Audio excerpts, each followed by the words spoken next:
Hey, what's going on everybody? Iki Guy here, and today I want to talk about the artist. No, not that kind. You know the one I'm talking about. That one, right there. So today I want to share some tips that'll help you get through her. So if you are still having trouble beating her, just like probably everybody does on the first, 10 or 20 attempts attempting to beat her, let's talk about it.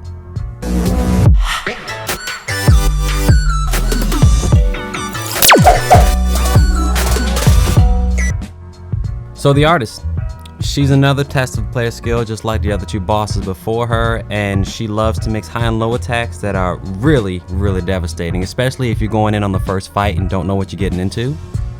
I myself, I don't think I've beaten her at all on a single pass through without dying at least twice, so don't feel bad if you struggle to beat her. I've lost like 10 to 20 years just trying to get through her on a few runs, and I'm not gonna lie, it can be really frustrating. Now, I have beaten her a few times now, so I can say for sure that there is a little bit of a tactic, and practice makes perfect with her. You can't just go in and improvise. So let's start with some of the basics. First things first, obviously like all the other, bosses in the game, she's got two phases. So in the first phase, she's using a 3-section bladed staff, and it's got far range and some difficult to dodge swings. If you want to go beast mode, you can go in there and try to remember the attack patterns, and good luck with that. I mean, you can absolutely do it because it's a simple pattern. She's either swinging up, down, up, or down, up, down, and you just have to remember which one it is and just tap up or down to dodge. But you'll get killed trying to practice and remember that. And don't ask me why I know that, just trust me. Now, the second phase is all about knives and lightning fast attacks. She's going to be throwing them left and right at you, and you better have your dodging on point. Ironically, this is actually the easier phase. The first part is a lot harder. Once you get here, you should probably smooth sail towards the end. I mean, you might get killed, but you'll definitely get through this part easier than the first phase. So first off, if you get the card, you can just go straight from the first floor to the elevator right up to her.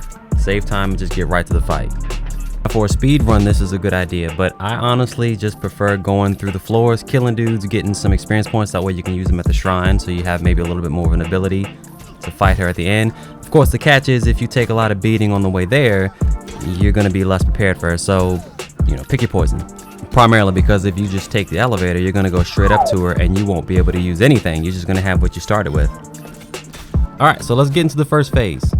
So the first phase of the artist, she goes beast mode. She's using a 3-section staff, and she's rapidly switching between high and low attacks. And if you want to dodge them, you can, but dodging is extremely difficult.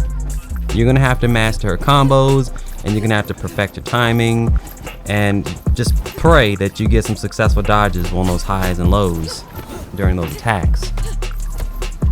Now, in my last video, I went on a bit of a tangent about bladed weapons and what to do about them, and you should totally check that video out, by the way, because it's going to be very helpful for you here.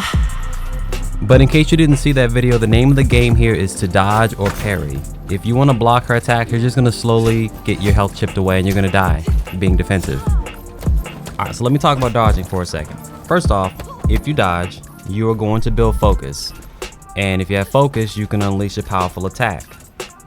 And in case you didn't know or were unaware, you can actually invest points in a perk or an ability from the shrines that will give you more focus for dodging, and you can capitalize on that, especially here.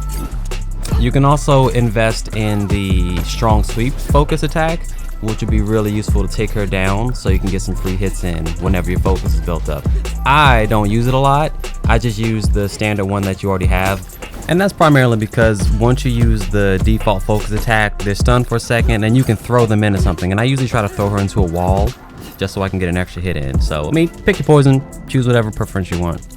And like I said earlier, she has two types of attack combos. She's got one where she alternates low attack, high attack, low attack, etc. And then there's one where she only uses high attacks. And then there's going to be moments where she does a vertical slice attack. All of those attacks are high attacks, so make sure to just dodge down. Depending on what controller you're using, I'm using a PlayStation controller, so L1 and down, avoid all of those because they're all considered high attacks. But again though, I will reiterate this, if you're a risk taker or you like living life on the edge, parry all this stuff and you'll get her stagger meter broken in no time.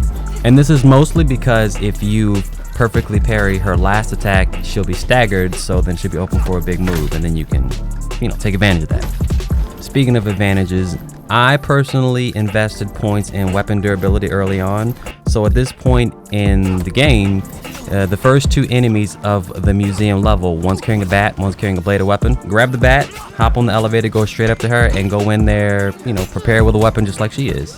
Might make things easier, just a thought. Anyway, to make this fight even more easier, just stand back and wait for her to come to you. You can wait and see what combo she's about to use, and you can dodge appropriately when she's reaching out to you. This is going to make predicting her attacks a lot more easy, and if she uses an alternate high to low combo, you'll know to respond in the same manner with a dodge. And if you want to play it even more safe, when she's doing all of those horizontal attacks and she's dancing around all in the snow, just stay away. Don't even attempt to fight her when she's spinning around. Just wait for her to perform her vertical swing attack, dodge down. It's pretty easy to dodge, so you shouldn't have too much trouble doing that. Rebuild your focus, and then when it's full, just counterattack. If you don't engage with her horizontal swings, this fight will become a lot easier and you'll take a lot less damage. You might even be younger by the time you finish fighting her altogether. Alright, so let's get into phase 2. Now at this point, all of her attacks can be dodged with a high attack dodge. Keep that in mind. Even though she's going to be swinging all over the place, just keep dodging down, down, down, down, down. You will miss everything that she's swinging, even her projectiles. And she's really fast. She's going to be zipping all over the place, but honestly, there's no reason to chase her. Just stand where you are and wait for her to come to you. She always will. Now, when you want to stagger her, the best opportunity is when she's about to do her long-range knife lunge attack. Man, that's a real tongue twister. She'll zip across the arena and she'll attempt a powerful strike. Now, just like all the other attacks, dodge high, push down, and if you time it perfectly, you'll stagger her. Oh, and let me give you another pro tip. If you've unlocked the weapon catch, you can catch her small throwing knives, and when she's throwing the knives directly at you, not the large wave, what she throws at you, the smaller one, you can catch those and then throw them right back at her by pushing L1. I keep saying L1. I know I keep leaving out my Xbox controller users out there. I love y'all too. No disrespect. You can push the left bumper there too. Or if you're on a mouse and keyboard for some reason, whatever that key is, I don't know, because I'm not even going to bother trying. So let's recap phase 2. She's lightning fast. Use her own knives against her. Don't chase her, let her come to you. I mean, as a matter of fact, if you actually go after her, it will be harder, and you might actually take more damage trying to chase her. Strike when there's an opening. After she throws her throwing knives at you, she'll lunge directly at you in a surprisingly fast attack. When you dodge it, strike her to get her into a staggered state. That's going to hurt her structure meter. Rinse and repeat, and you should be good to go. But now I want to hear from you guys. How many times did you die trying to fight the artist? And if I missed anything, or if there's some tips that you guys have figured out, let me know in the comments. I want to know some stuff. I want to learn some things too. Anything I learned, I want to share. So let's get this game beat together. When you finished, how young were you? How old were you? Tell me all that stuff down in the comments, and drop a like if this was really helpful for you, because that tells me that this is information I need to keep trying to produce, give you guys some more value, and maybe at the end of the day, maybe consider subscribing. And until then, I'll catch you in the next one. Later.